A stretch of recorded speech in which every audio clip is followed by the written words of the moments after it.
accepted in jobs globally, which gave them more rights. This gave women around the world an opportunity to not only talk about cooking and cleaning, but also about their difficult yet confidence-boosting jobs. These effects brought people closer together globally, while also advancing in technology and ideas to change the world, bringing people closer together than ever. I just shot a man down in Central Station in front of a big... The Great Depression hindered globalization because the industry, especially in America, slowed down the processing of goods, trade, and labor unions, which both hindered and contributed to globalization. It hindered globalization because people were going on strikes for their labor rights, humane working conditions, their shorter hours, and fighting for their pay. There were not many jobs that paid well, and there was a limited amount of food. This led to starvation and to many people losing their homes and even their lives. 13 million people became unemployed, and about 5,000 banks went out of business in the span of 3 years. All of these negatives hindered globalization because there was not so much traveling happening, nor was the country making any money. So people from outside the US did not want to come in because there was no use to it. No one had money to invent new things, and there was no progression during this time. The dollar dropped like a stone, causing money to have as much as value as before. This decreased globalization because there was no progress in any form during the Great Depression. As well as having its hindrances, it had good aspects. There was lower cost of living as well as more leisure time. There were technological advancements and new forms of entertainment, and people became more social while also being responsible. The 5-day work week began as people did not work as much before. Radio and film were prime during this time, as well as scientists inventing the radar, jet airplane, the electronic microscope, FM radio, and network television. In these difficult times, it was hard to make money, and even if you had a job, it did not count as much, plus you were lucky. So as a result of these hard-working conditions, people resorted to entertainment, which then spread around the world. All of these inventions contributed to globalization because it brought people around the world somewhat together. In another country, you could be watching another person from another country live, and people felt closer to each other than before, as well as people having something in common now globally and being able to connect. This era and these inventions helped globalization because the people felt closer to one another, making the world feel like a smaller place.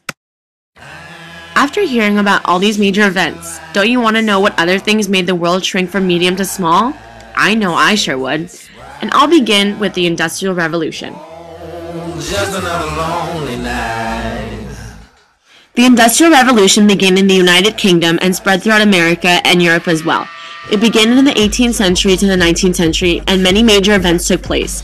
Changes such as transportation, mining, agriculture, and technology. These each had an extreme effect on the cultural and socioeconomic conditions during this time.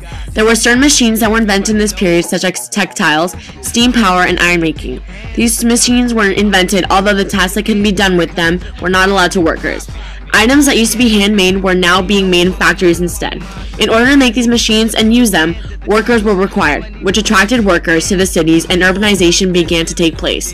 Society now revolved around machines and production rather than agriculture and farming, although it did have its negatives, such as the percentage of pollution increasing, which caused damage to the environment, as well as the rich getting richer and the poor suffering. All these positives made the world seem like a smaller place, bringing people closer together. People were able to get from place to place quicker, able to make clothing quicker and sell it quicker, which led to higher trading. This brought the world closer together because everyone globally was a part of the Industrial Revolution, because it spread from Europe to worldwide, making everyone feel like they have a part in something. The Industrial Revolution pushed us more into the modern era, making us feel more capable than ever, and bringing people from around the world, making them feel like everything was much closer, changing the world from medium to small. The exact definition of economy is wealth and resources of a country or region in terms of the production and consumption of goods and services. Economy consists of many processes that involve technological evolution, history, social organization, geography, ecology, and natural resources. Economy strives off of these effects. Worldwide occupations and economic activities help the economy. The main points of economy are saving, consumption, and investment. In the ancient times, as long as someone had some sort of job or distribution of goods, there was always economy involved. As societies and cities became larger, so did economy. The Babylonians were the first to come up with the jails, courts, and government records. This moves to the Middle Ages, which was then the stock exchange was founded. It did not have much difference from before, other than enterprises beginning and things becoming new and organized. Economy has now changed through wars and the Industrial Revolution. People can connect through money because before money was invented, the main focus was on trading, but on contrary today, money is exclusive and everyone uses it. It is a common use throughout the world in order for the world to work and in order for people to live.